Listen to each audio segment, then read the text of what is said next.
It's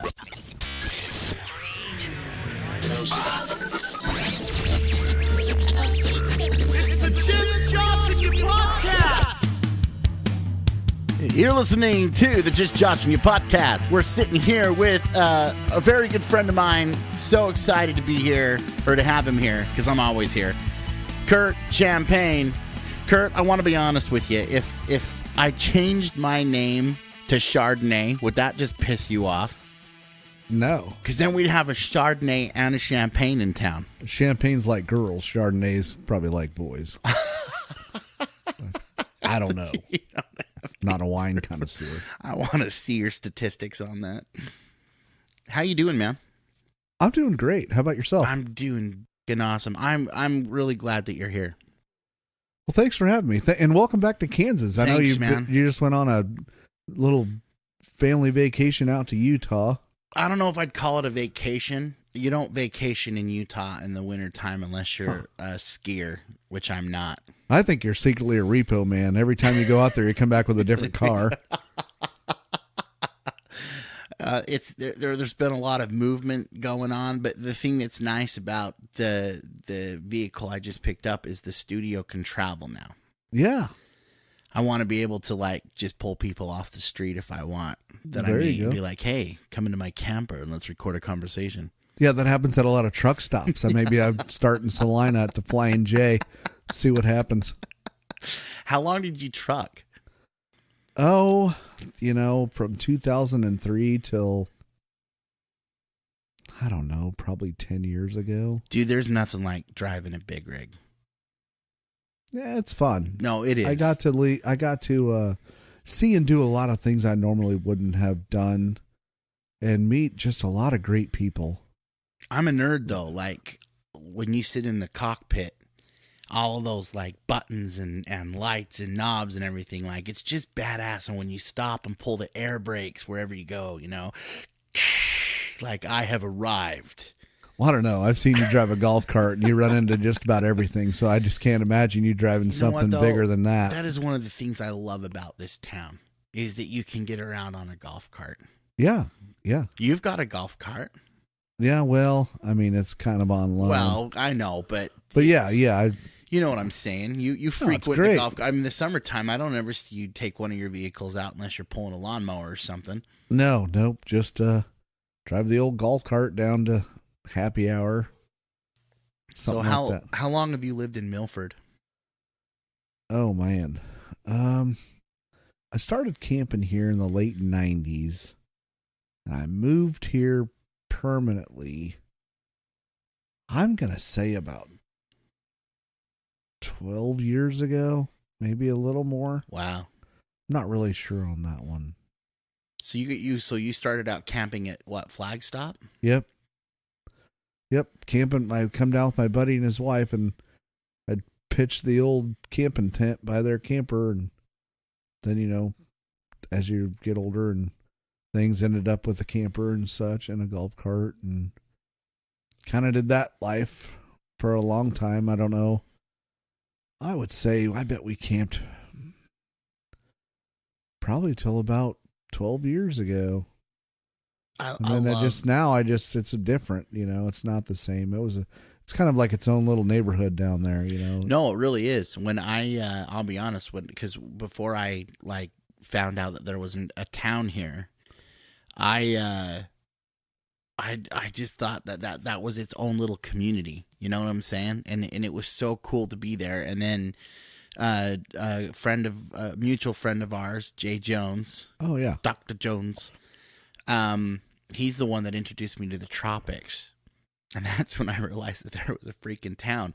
A lot of those people don't know that there's a town. A lot of what people? Well, I don't want to I guess you mean it would be the Nebraskans. The majority of the people that come in there are from Nebraska. Right. Yeah. Nope. There's a lot of Nebraska. Which those people are like friends, and they become kind of like your family, Yeah, but where I grew up, I didn't have you wouldn't go stay at a campground. Is that your phone going off? Yeah. Dude, Like you're on a podcast, man. That's fine. Did No. you pay my phone bill? I'll be honest with you, mine's on too. Let's take this time. No one's calling you. Well, no, that's because they know that they'll suffer the death, but it will go off eventually. So I'm gonna go ahead and I'm just gonna turn this bad boy down. Do you want me to shut down the... Well, we don't want to hear it dinging every 10 seconds. If there's someone running on a treadmill while they're listening to the podcast and they hear little things like that, it pisses them off. I'm sorry. It's okay. So, what were we talking about? We were talking about just like getting to know people at Flagstop, and then they just kind of are like friends that become your family. And I always came in off of Houston. You know what I mean? Oh, right. So you saw the I never campers. went through the other way, but I love staying at Flagstop. But what I was saying is it's crazy how people that are even not even 10, 15 minutes away from the campground will get a spot and stay at the campground. Yeah. That blew my mind. Like they pull their camper from their drive. In fact, the home you live in right now, currently, those people have a camper and they pull it down the street to Flagstop and camp on the weekends. That's just crazy. I mean, and I understand it because I just booked a spot for us there this year, not a permanent spot, but I went down and blocked out some time to stay because I really do love it over there. But it is different though.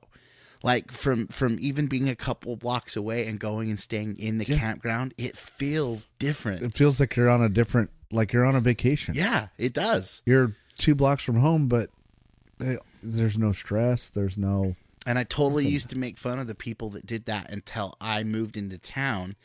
And now I notice the difference, and I'm like, dude, no, I would totally do it. Yeah, now you have a golf cart, so I'm gonna have to get with some of my people and be like, hey, watch the guy on the gray golf cart. He kind of runs into shit now and then. You want to see my car? Only at night. Yeah, well, you have to have lights to go down there, just so you know, to be legal. Yeah. Everything's legal in Milford, Kansas. I have lights. I just don't like to turn them on. Yeah, it shows. Yeah. But, you know. I like to party. Hey, that's right. That's right. With a little red Apple Ale. That's what I'm talking about. No, but I love Milford. It's a really, really, really cool place. It is. I mean, you know, I grew up in New Orleans, Louisiana, and due to my father having some health issues, we needed to move back to Kansas where my mom grew up. And ironically enough, my dad was stationed at Fort Riley, and in the 60s, he got out of the... Sorry about that. You're fine. In the 60s, he got out of the Army, and him and my mother moved back to Louisiana. And then, you know, in 91, my dad said, we're moving to Kansas because he needed a second heart transplant. And me and my brother were like, oh, we have to leave all of our friends. You know, what we were leaving the city, and we got to Hanover, Kansas, and it's like, what in the world is going on? Like, was that pretty a pretty yeah? I huge mean, difference? we went from the New Orleans, a very large city, as most everyone knows, to a town of 500 people. That's so crazy. We went to school the first day, and my mom graduated high school in 1966, and 3 of my teachers taught my mother. And we, you know, and that's in the 90s. Wow. And you're thinking, man, you're not going to get away with nothing now. What was it like growing up in New Orleans? It was great because you just didn't know any different. You know, the crime and the stuff. I mean, we didn't live in bad neighborhoods or nothing like that, thankfully for my parents. But, you know, you watch 10 o'clock news and there were shootings every day. There was this, there was that. You just knew where to go and where not to go.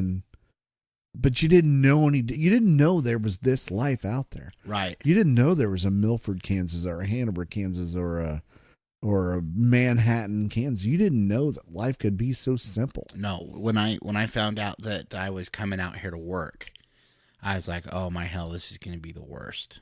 Because the stigma, when you hear about Kansas in general, is this is flat,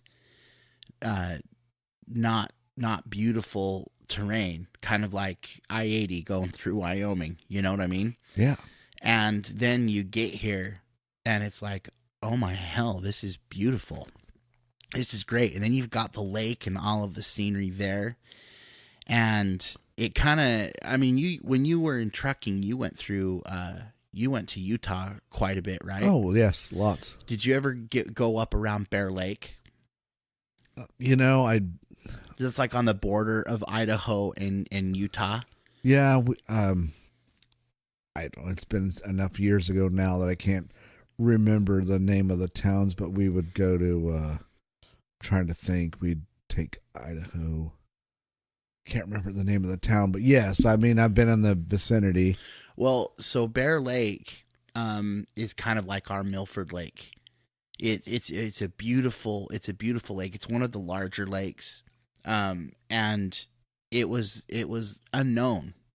I mean, a lot of people didn't know that it was there, and now it's completely busy and overrun, and you can't. I mean, they're $500,000-$700,000 homes and up. Really, and we'd go to Idaho Falls. Idaho Falls. That's where we'd go. And now Milford reminds me a lot of that, because I'll tell people, "Oh yeah, I'm over by Milford Lake." They're, what? Where the hell? Even people here in Kansas don't know where Milford is. Yeah, and it's like sweet. And it's the largest lake in Kansas. Yeah, pretty bad. That's part of the reason all the Nebraska guys come in here. They don't have that in Nebraska. And the small lakes they do have, up until a couple of years ago, you couldn't even have a drink on the lake. That was just illegal, Was that because of the Corps? No, up there. Up there. Oh, I see what you're saying. Here they, they don't promote it, but as long as you're paying attention and not being a ding dong, right. You have a cooler beer on there and go do some tubing or some skiing or fishing, whatever you want to do. But for the most part, they don't bother too many people. So you started camping here. You got to know the place pretty well. And then when was it again that you decided, I'm going to specifically go and settle down in Milford? I'm thinking it was around 12 years ago. I'm somewhere in there. And you're in the same place that you were when you first came to town? No. I actually stayed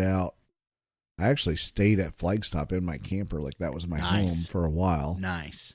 And then I moved out of that, sold the camper, and then stayed across from the bar there. My buddy had a RV.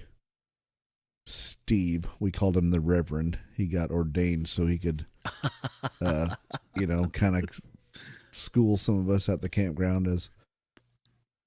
That's a whole nother story. But anyway, I used his RV and stayed there for a while, and then ended up living in a little trailer here in town, and then and moving again to a different, like a trailer. And then I got to, I've always kind of known Brad and Shanna and got to be friends with them over the years. And then that's how I live. That's how I came to be where I am now. Brad, as he's got some properties in town, and he bought that to flip it. And he was, they were kind enough to say, "Hey, you want to live in here?"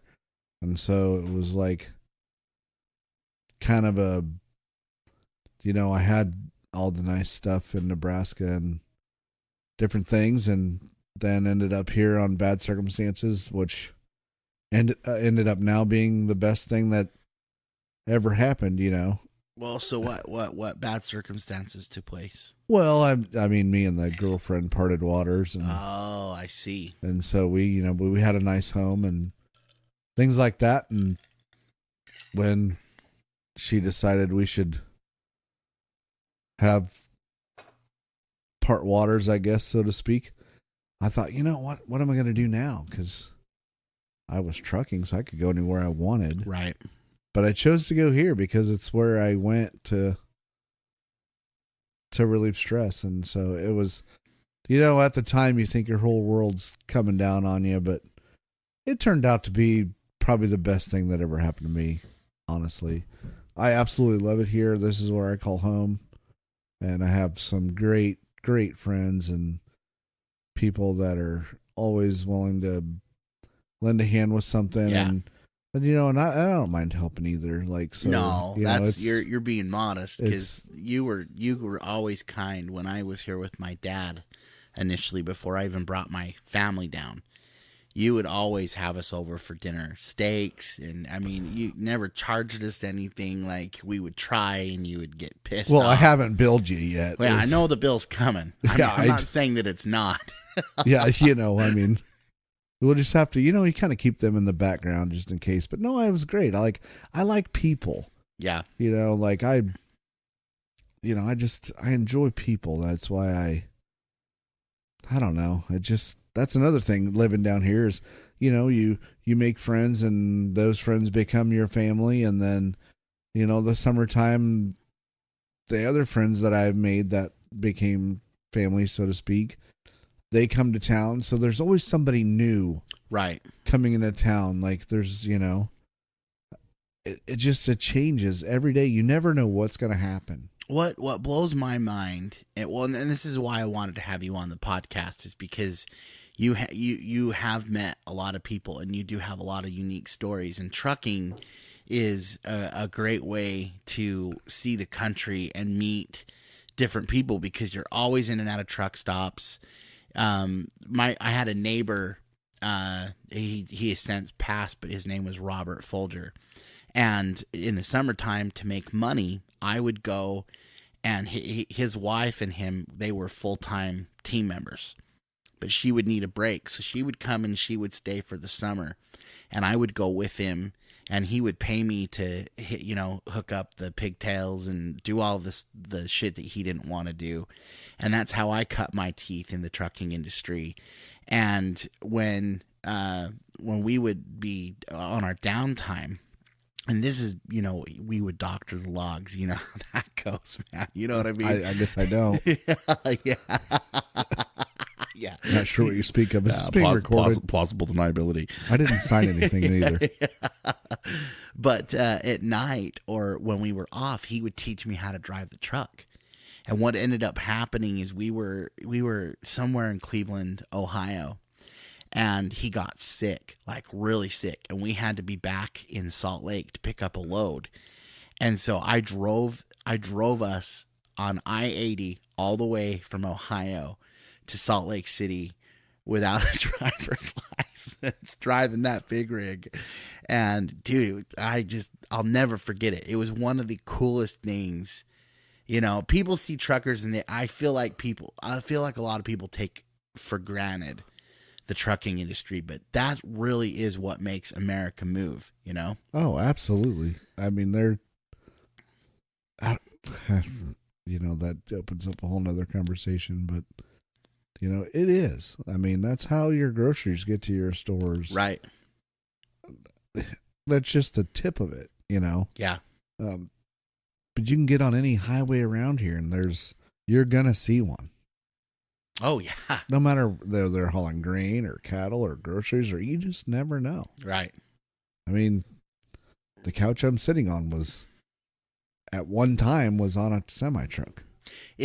I was just grateful at an early age to see how that all worked, because I don't think had I done that and had that experience, I would have even had an appreciation for what they go through, because it is, people think, oh, you sit on your ass and you drive. It is grueling work.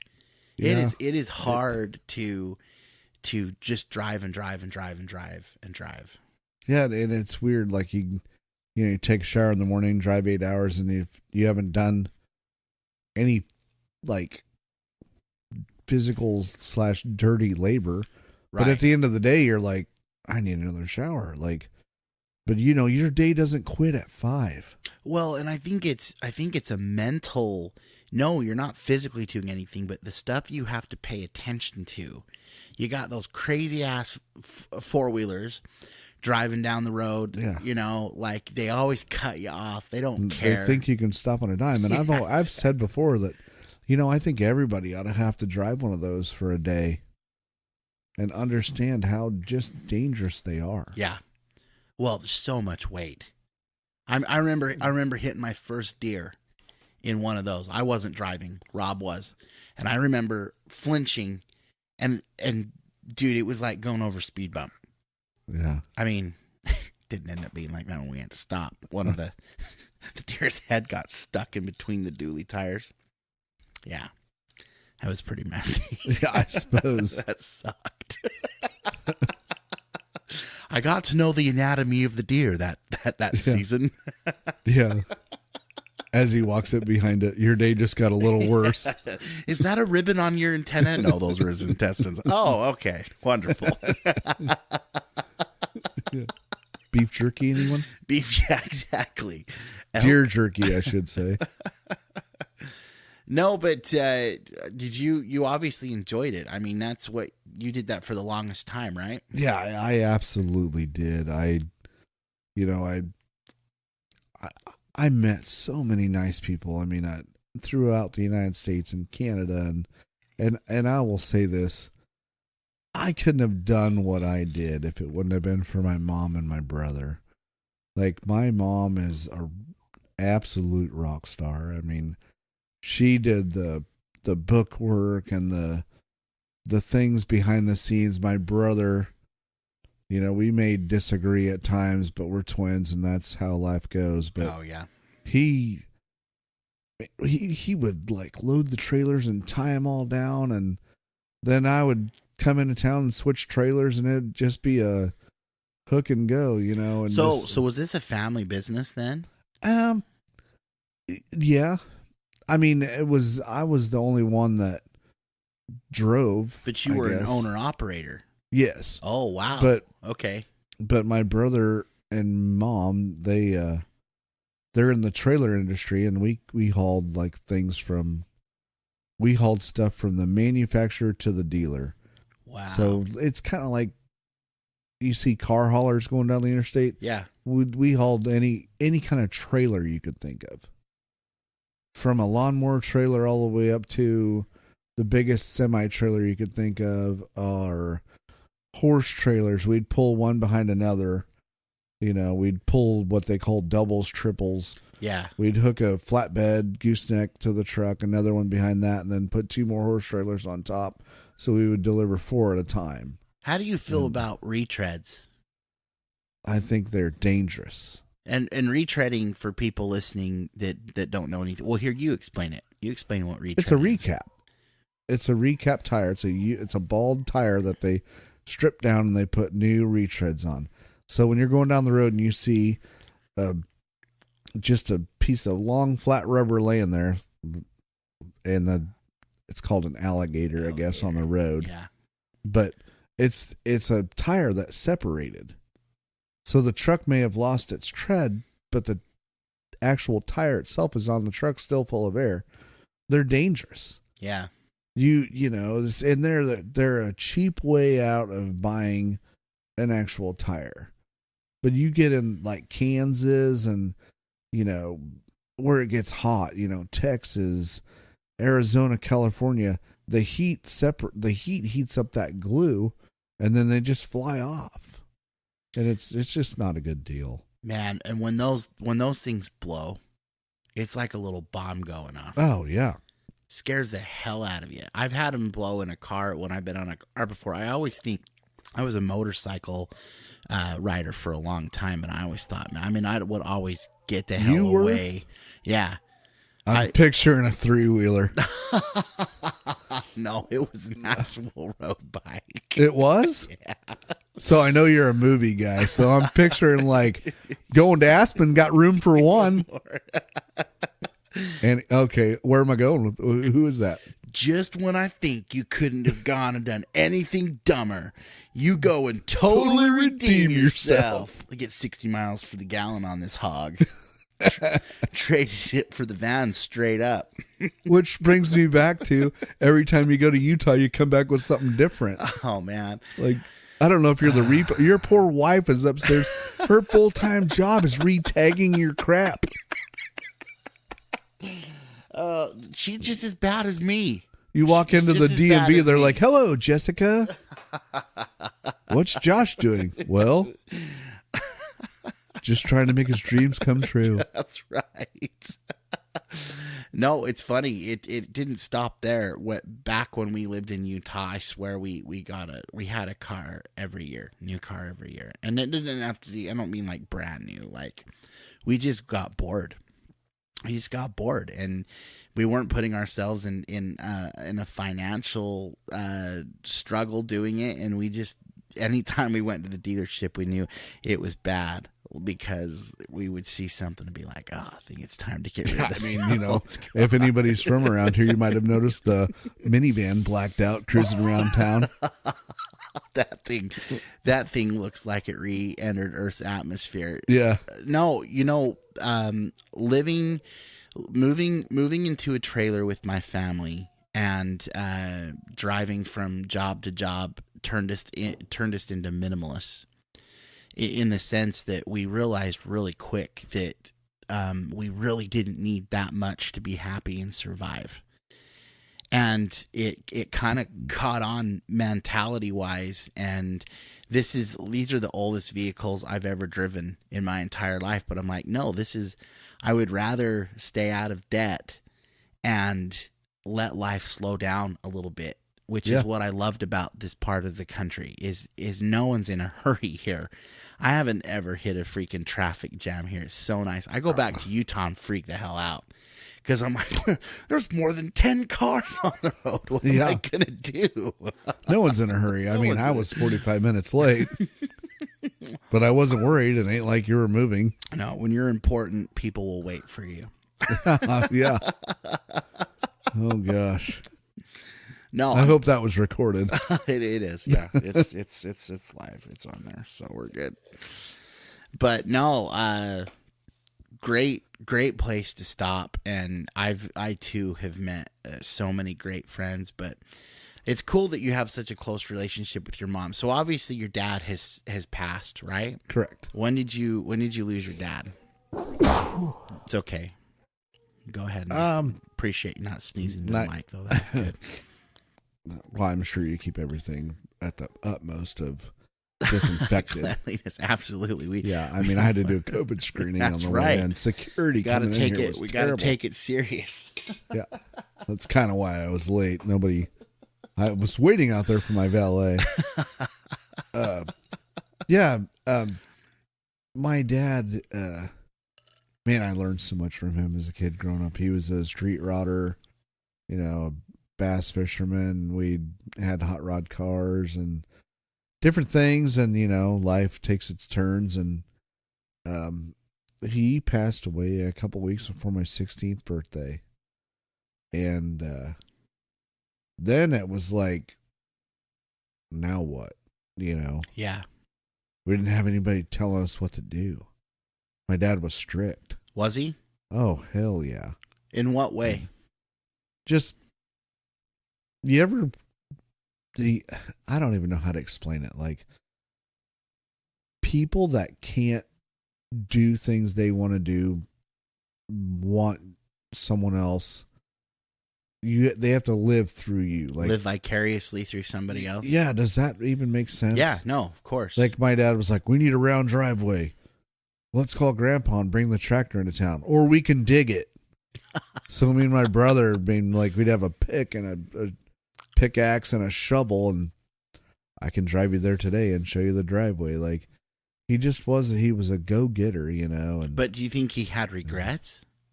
No.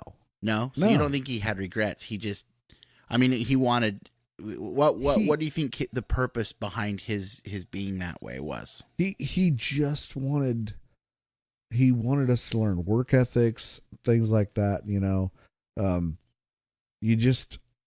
gosh, I don't even know how to explain it. Like, he was, a construction, he owned a Cajun Country Construction.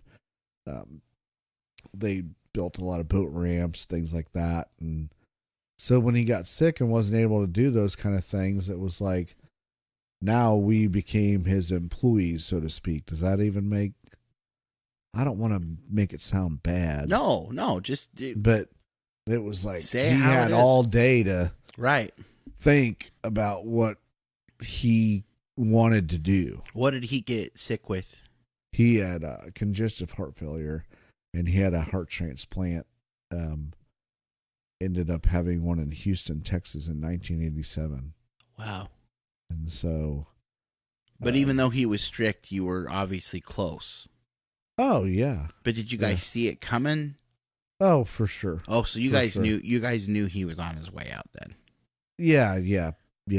Okay. He actually needed a second transplant, which getting one is, very odd. Getting a second one is unheard of. And Did you ever have that conversation with him about death or anything like that? No. Nope. Never did. Never came up.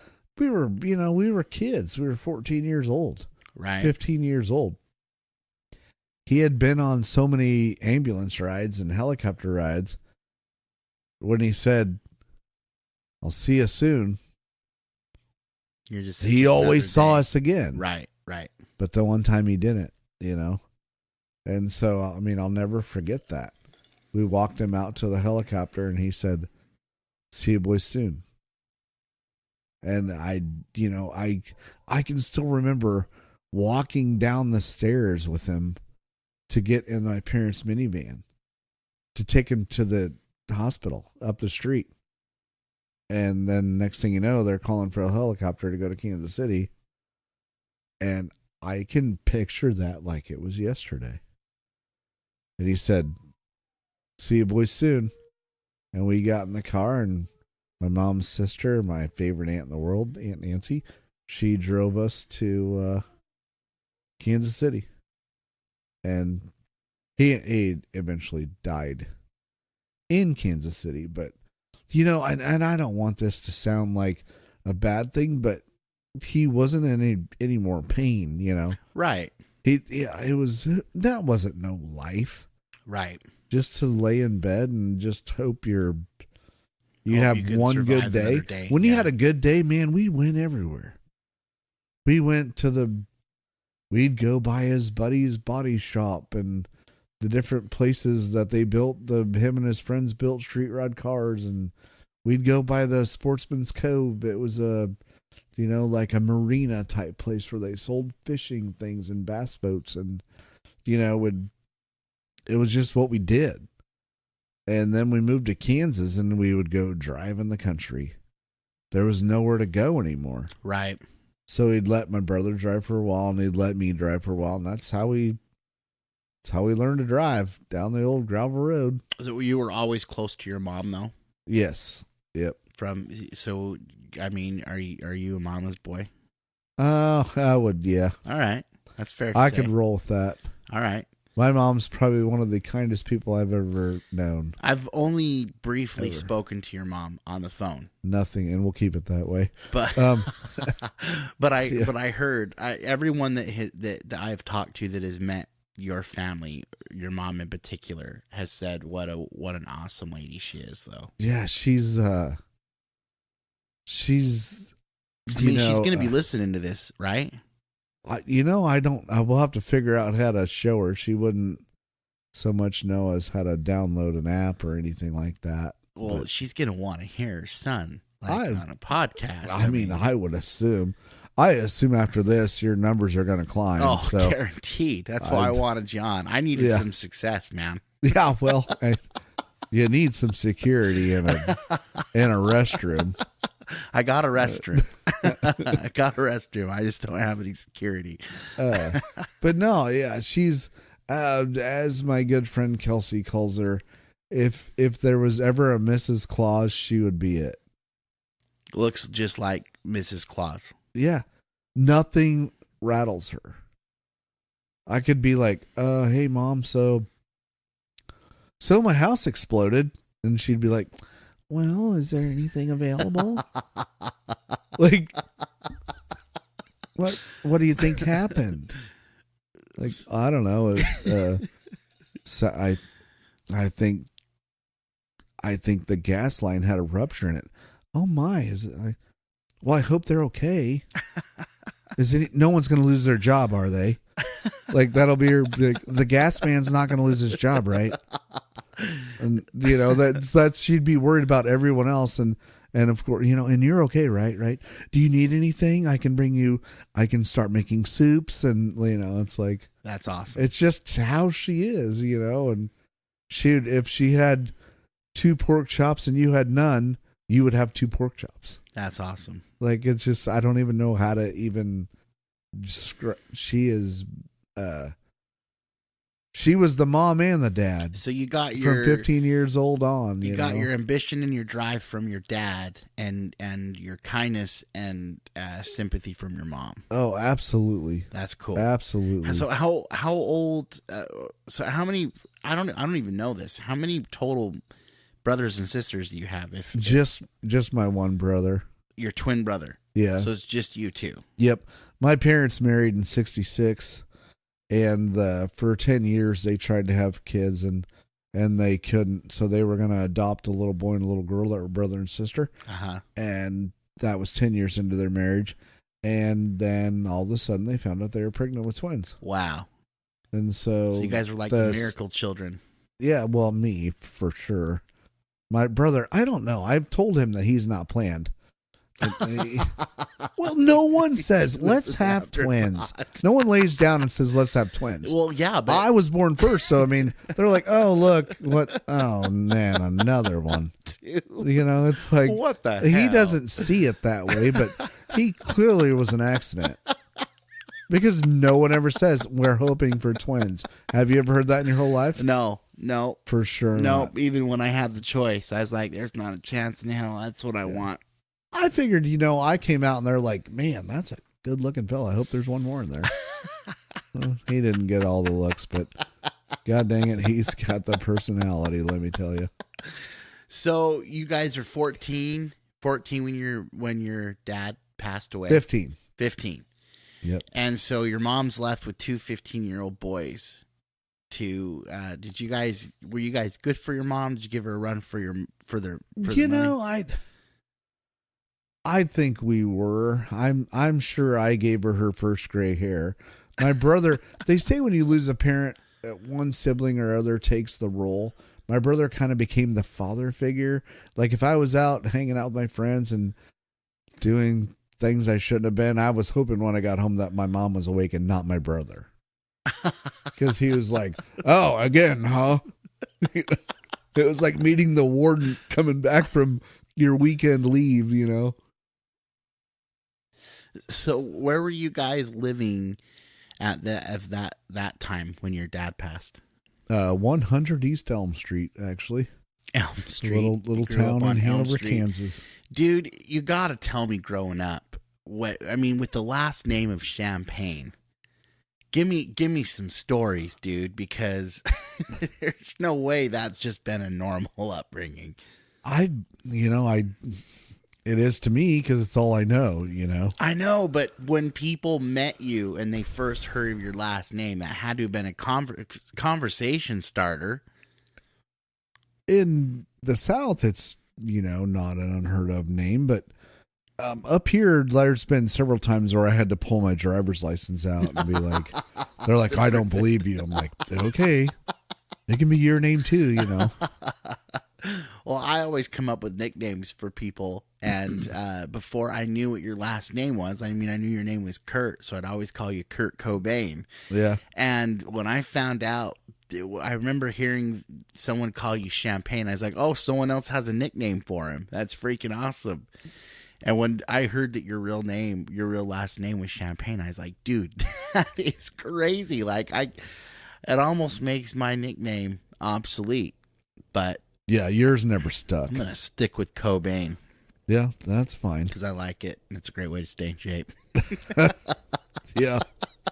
I think you've got a shape going on. But, yeah, you know, it just, I don't know. Just, I never would have thought. I mean, I remember my dad coming up here and we'd visit my mom's family in Kansas, and we'd always drive down to Fort Riley and drive around and drive through Junction City. And he always said, don't you boys ever live in this town. And I was like, what? And he's like, this is a rough neighborhood, and he'd take us down Grant Street and, different things that was going on back in the Army days. And now I wonder, what would my dad think if he knew I was living 10 miles from where he told me never to move to? But I absolutely love it here. Yeah. No, well, it's infectious. Yeah. I almost don't want people to know about it because I don't want it to get busy. I don't want it to change. Yeah. I could see that. You know what I mean? Like, then everything goes up in price and everyone's on the lake. Like, where I'm from, man, sometimes you can't even get on the lake. They have so many boats on the lake. They're like, we're not letting anyone on the lake. And it's like, man, really? I mean, that never happens here. No. You can always get on the lake. Yeah, no, it's just fun. It's like, especially in the summer, you never know who's going to walk through the door. You never know who's going to just show up. I mean, there probably needs to be some boating classes if you're going to, remember we spoke of old Jay Jones. He tried to sink the only boat you had. He felt so bad. I remember the first time I made that mistake, man, not putting the plug in. You only make that mistake once. Well, I would assume. if you live to tell the tale. Yeah. That's for sure. How did you get taken out? And then when they come back, they're like, we didn't even drink that much. That's the excuse for everybody. No, that has look, and I know I come from a sheltered background, but everyone that's a real important thing to people out here is drinking. Yeah, there's a lot of people that do it a lot. It really is, man. They're good people, though. No, they're awesome. Yeah. They're awesome, but I mean, I can't do it every day, but a lot of my good friends do, and I just like to hang out with them. No, it's true. I mean, that atmosphere has been when I used to travel when I worked in the medical field, the first bar. Hold on, whoa. What were you possibly in charge of in the medical field? I wasn't in charge. Like, sir, your cheeseburger's here. How are you doing today, Jimmy? Like, that's not working in the medical field. That's working in the cafeteria hooked to the hospital. No, we worked with infection control in basically hand hygiene and sterilization. So did you know that there are hospitals out there that don't believe that you should have to sterilize a rectal scope? They'll literally soak it in a solution, rinse it off, and say that you're good. And we came from a background that was like, no, you have to sterilize that. Yeah, I know it's crazy. It's freaky, but that's what we did. But I would travel to Vegas a lot, and they had this piano dueling bar in New York. And more when I would go down there, I would go in there. Pianos dueled? Pianos dueled, man. They'd have these piano players, and they'd go back and forth, and it was so awesome. And you always, at least when I was growing up, you always had the perception that drunk people were just rowdy, and you didn't want to be around them. But it was, the more they drank, the more fun it was, and the crowd was just crazy. But this bar here, the Tropics, is unlike anything I've ever experienced in my entire life. It's like a rip in the space-time continuum. And you go there and you meet the coolest people, so unsuspecting that literally a town of maybe 300 people in the middle of friggin' nowhere, you're going to meet some of the coolest people that have changed my life. I mean, you, Sean Cole, Kelsey, all of them, Brad, Shanna, like all of them. Like I'll never. Jay Jones, God rest his soul. I'll never forget these people for the rest of my life. It's just been so cool. It's been so cool. And the nights here, man. Like, I come from the big city. We don't see the stars like you guys do. Like, this is just. Yeah, it's the city of sunsets. Yeah, for sure. And you never know, like you said, going up to the bar. You don't know if it's going to be busy or there'll be no one there. Well, and You know, and on you any just given never night, know. like it could be a Monday, and you're like, oh man, no one's gonna show up on Monday, and that could be the busiest night of the week. Like, Yeah. it's just there's no rhyme or reason Absolutely. to it, but everyone would give you the shirt off their back. Oh, for sure. The people here are so welcoming and kind, and that was one of the draws. I think most of all was just feeling like you were home and that you were wanted and welcomed. Right. That was so freaking cool. I could see that. I mean, if people ask me where I'm from now, I say Milford. I don't say, Nebraska where I graduated or at, New Orleans, or Hanover, which is kind of funny because the Utah Jazz originated in New Orleans. You told me that. Yeah, so they kept the name obviously, but that's how the Utah Jazz I have think their you name. were wearing a sweatshirt the other day that said New Orleans Jazz Yeah, on it. yeah. My brother gave me one of the. It's a throwback to the original team, and That sweatshirt. yeah. He it must. says New Yeah, Orleans. I saw it. Yeah.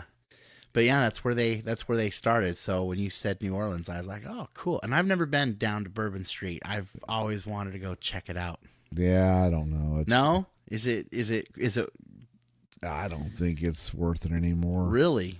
It's so crime ridden. My cousin was just here a couple weeks ago from Louisiana, and she said it's just not what it used to be. It's just, there's no consequences for people anymore. Right. So they just run amok and shoot each other up and stab each other, and Why do you think that is? Like it really, I would have thought from like an evolution standpoint, we would have gotten beyond the violence, the things that we do to one another. Like even now with what's going on in Ukraine, no one's it's held accountable anymore. So sad to see it.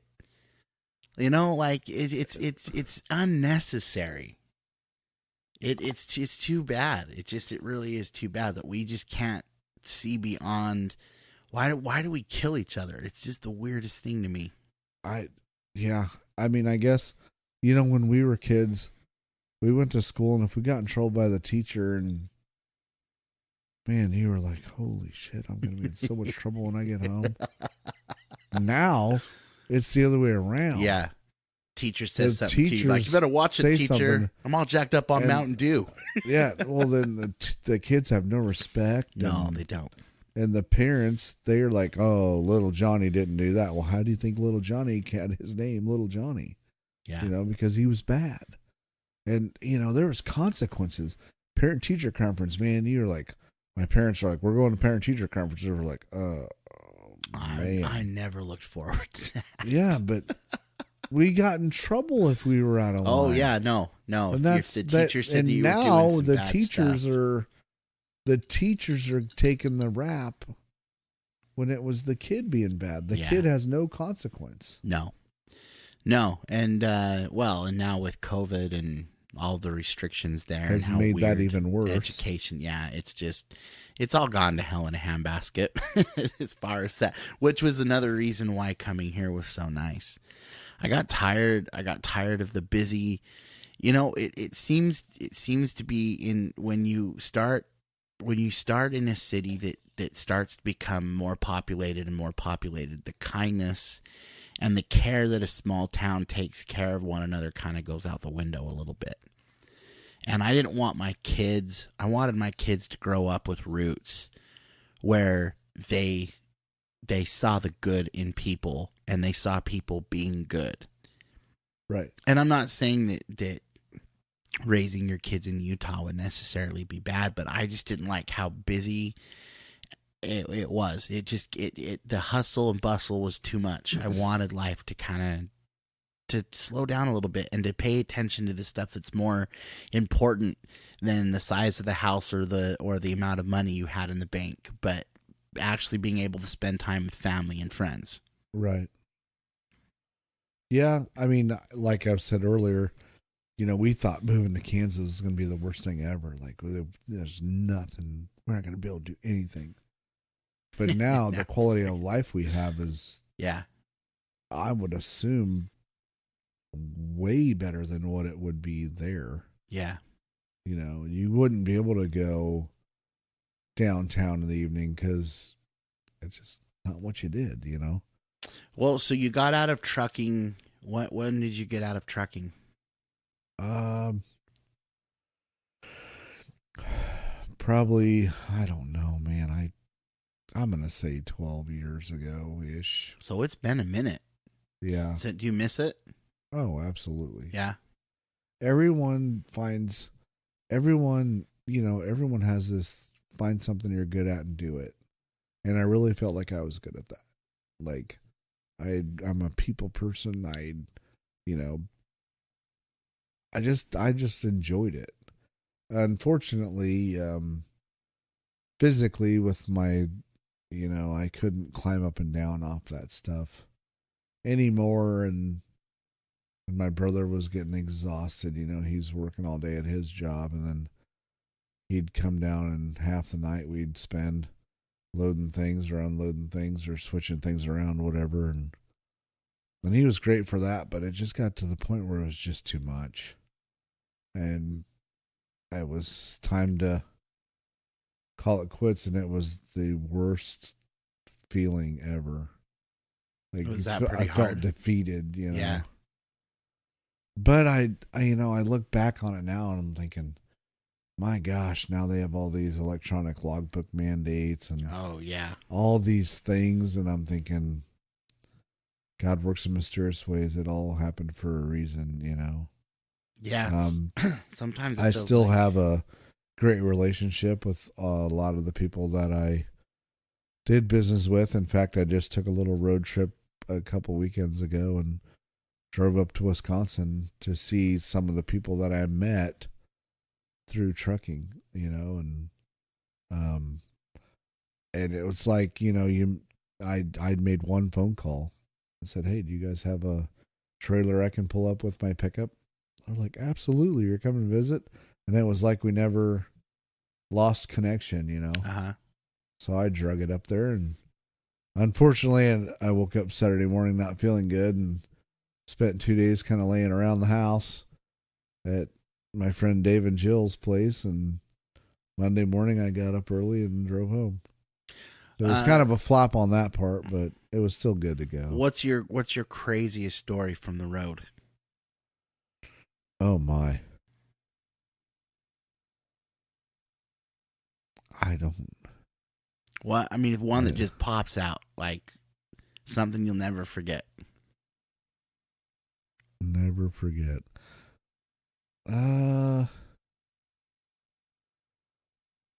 There's a couple. One, I had a lady go under my trailer one time in her car in St. Louis, and she comes spinning out the other side, and I thought, oh my gosh, I just watched this lady die. And we got stopped, and luckily I had someone following me. We were going to a trailer show, so I had a witness. I was in the middle lane and she was in the left lane, and she tried to get in front of me, but she didn't have enough clearance, and she hit my front bumper and then went around the side and ended up under the trailer and hit the median. Holy And cow. everyone lived. Nobody was hurt, ironically, but there was a big lawsuit, and thank God I had the right Some people in place at the witnesses. right time. And Yeah. and it turns out she was at fault, but I just, you never want to see, you don't ever want to take a life. Right. But I can still sit here to this minute and see that lady's blonde hair flying around in circles in that car. That's crazy. Like, I will never, ever unsee that. Yeah, And the feeling that you might, yeah, because you never know. I mean, and there's not a lot of room between those trailers and the ground. Like, she either was she in a real small car? she was in a Ford Probe. Oh yeah, that's a small car. Yep. A red Ford Probe. Wow. And we were pulling what you would call a wedge trailer. so it was higher in the front than in the back. Oh, okay. That's probably what helped her. Yeah, no kidding. Because, man, if she would have been, a lot of those, I've seen those wrecks on YouTube where a car will go under and it gets stopped by the underbelly of the trailer, Right. and then just gets sucked right under the rear wheelbase. Yeah, it's nothing I ever want to see again. I know that for sure. I don't know.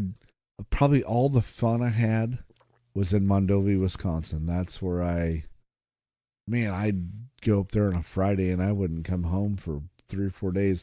I think my longest stint up there was 11 days. What was so great about Wisconsin? Just, I don't know. It was like a little Milford up there. Really?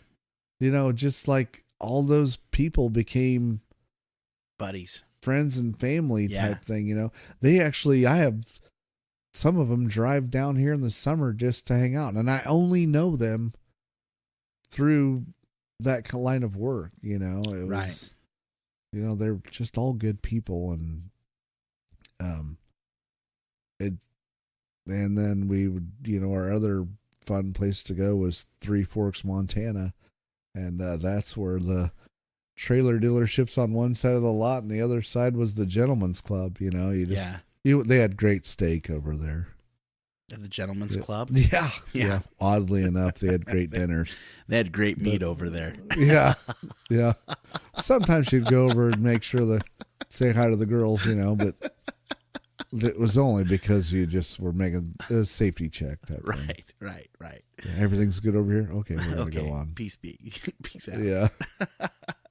But it was funny because the forklift driver during the day, we called him, he was Three Fingers Dave. He was the security guy at the gentleman's club at night.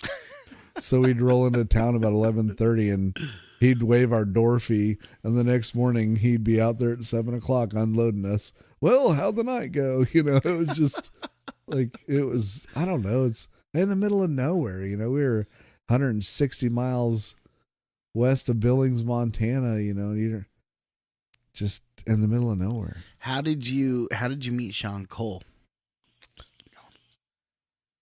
I gotta say, my brother actually met Sean before me.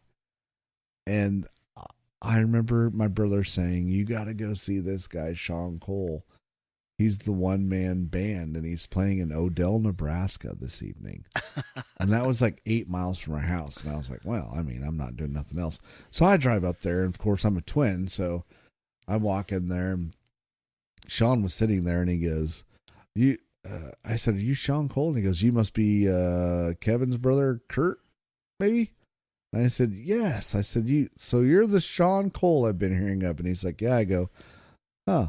I go, so you're the guy with no friends. And he's like, what? I said, my brother said you're the one-man band. I said, most guys get their friends to play the other instruments. And he goes, yeah, he told me you'd have some kind of something to say, And that's kind of how I met him, and just always stayed, I wouldn't say we talked every day, but he was just one of those friends you can just pick up with. Yeah. You can go 10 days later, and yep. It's like you never quit talking. And in fact, I just spoke with him a little bit before I came here, and I told him I was coming on the show, and I wanted to know what kind of stuff he had lined up for him when he got here, and just to make sure I got the same treatment. Clearly, I don't know what he has that I don't, but I had to park my own car. But Sean's just a good dude. He is a good dude, man. He's a unique, but that, just going kind of beating a dead horse, but that's kind of what I've been saying is, like, everyone has their own spot that they fit, but yeah, just the people that I've met through knowing you, or through knowing Jay or Kelsey or Brad and Shanna, and like all the way down, it's crazy how it all. Yeah, and it's and now here we are. Sean and I are roommates, and I always saw Sean as on a Friday night jamming out in a bar, or a Saturday night jamming out in a bar, or a Sunday, Steel City. That's the Sunday fun day place to be. And Yeah. then all of a sudden you're like, man, this guy's got it made. He parties from Friday night to Sunday night, and then what's he do the rest of the week? Well, until we became, roommates, that guy works all day, every day on that. I mean, I don't know if he has short-term memory and he's afraid he's going to forget how to play the drums or the guitar or something, but he works constantly. You have to, and you you have to never practice. realize how much work goes into that until you're, I threw my radio away. I had a shower now, and I've got music in the basement coming through the vents. You don't realize how much work someone puts into it until you're physically there. No, and you can tell he's passionate about it too, because oh, absolutely. I mean, he'll go and we've seen it how many times he'll go and play all weekend and then come to your house the night of a performance after tearing down, setting everything up, tearing everything down, bringing everything back. And then he still comes back to your place and pulls out a guitar and we jam for another 4 or 5 hours. Like he's relentless. He's relentless. I mean, you could definitely tell that is his calling. Yeah, for sure. And he does well. And I guess I feel like I'm one of his biggest fans. I just, I see, you can see it in him. Like he's really into it. Yeah. It's not a job to him. No, he's the cool thing about Sean is he's the definition of finding something that you love and being able to do it for a living. Oh, for sure. It's not work for him. I mean, I'm not saying that it's not he hard. He works at it, but he don't consider it work. Right. He gets to go and found something that he's good at and makes a living out of it. I thought you silenced your phone, Kurt. Come on, man. It was JJ. Was it really? It really was. Look at that. That's I'm not he must know. He must know we're talking about. Is this live? No, it's not. I can't. I thought maybe he was dialed in. No, but that would be freaking hilarious, wouldn't it? I want him to come on the show. He hasn't been back in a while though, but when he gets back, I've got to get him on because that would be. Oh, absolutely. I mean, all I picture is.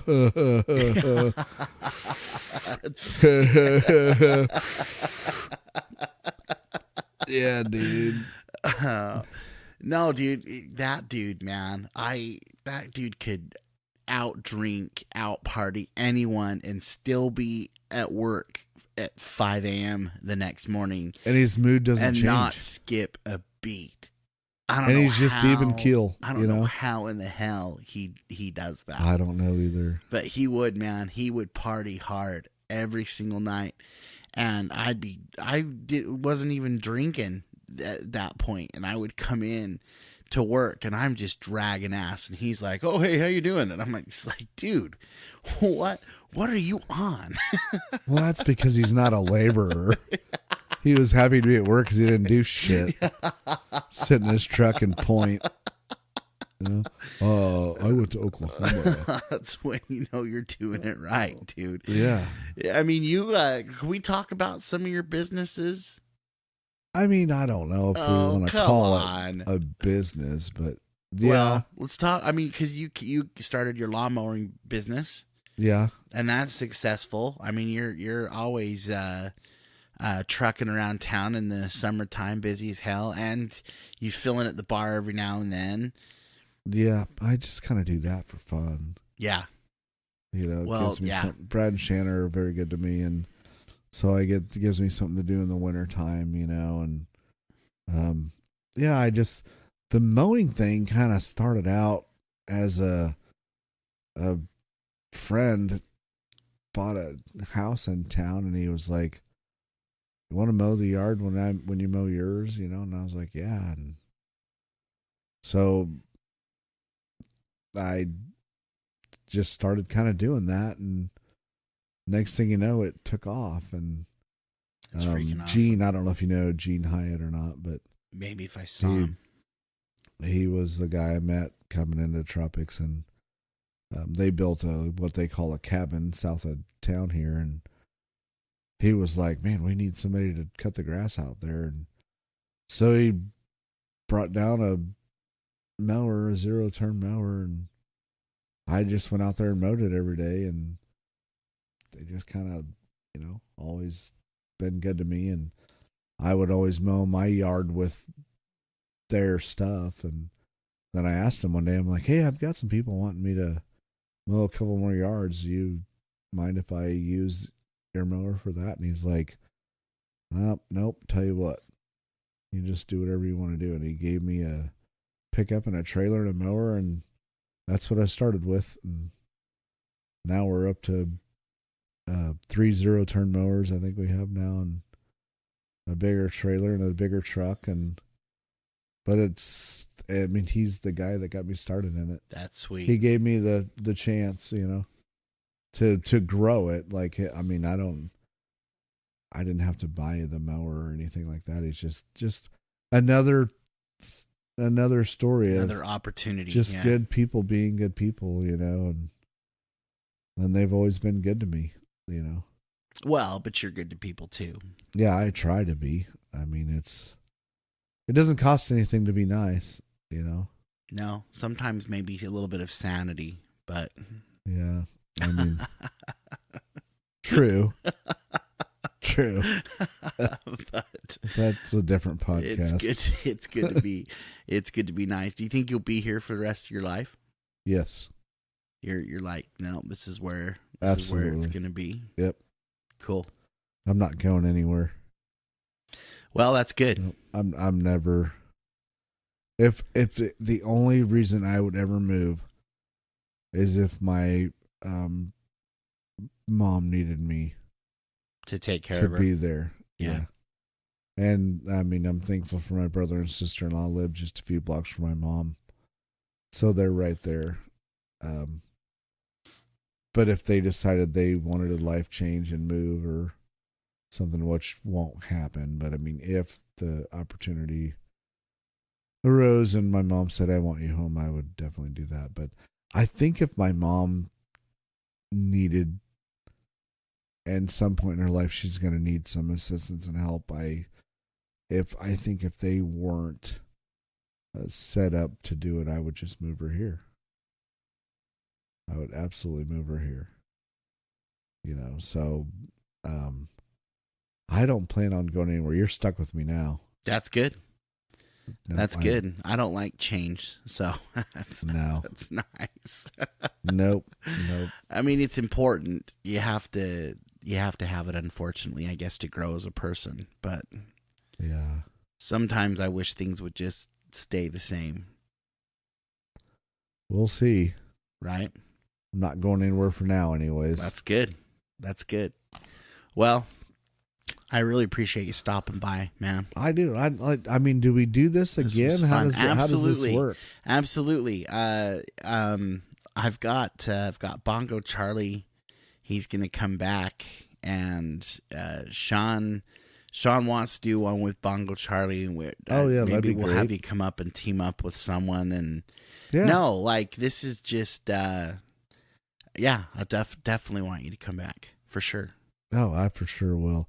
And we got to get Mark on there, my big buddy Mark. Dude, you gotta come and do it with Mark. That would be hilarious. That's what we need to do.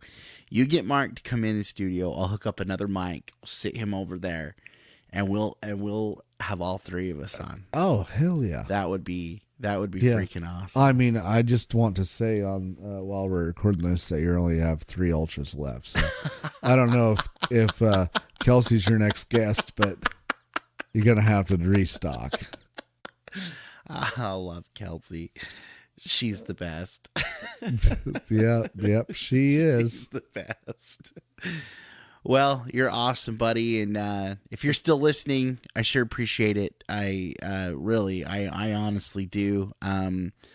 Sometimes it's hard to find a reason to keep going, but the more people that support it kind of gives me the lift I need to continue it. And people are responding. They're being positive, and it's going to be nice someday to look back at all of the conversations that I've had with my friends and even people that I didn't know that well.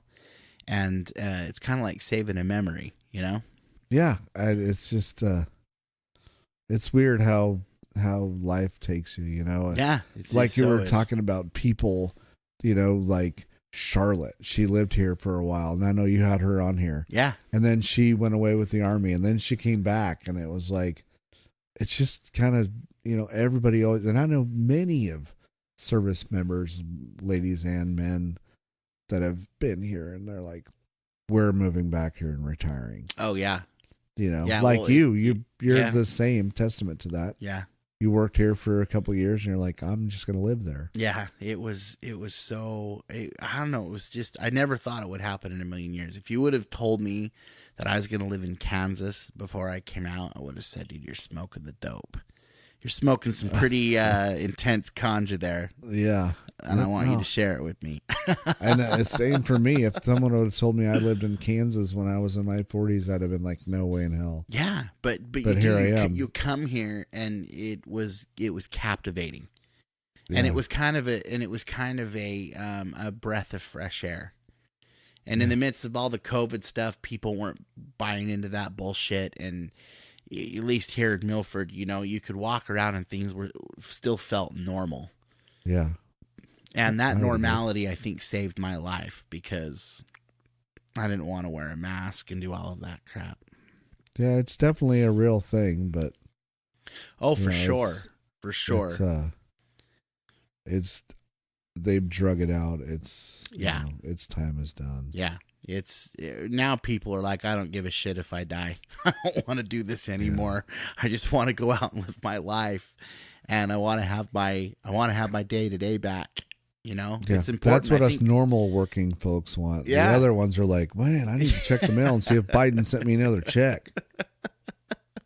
Exactly. Well, let's go to the bar.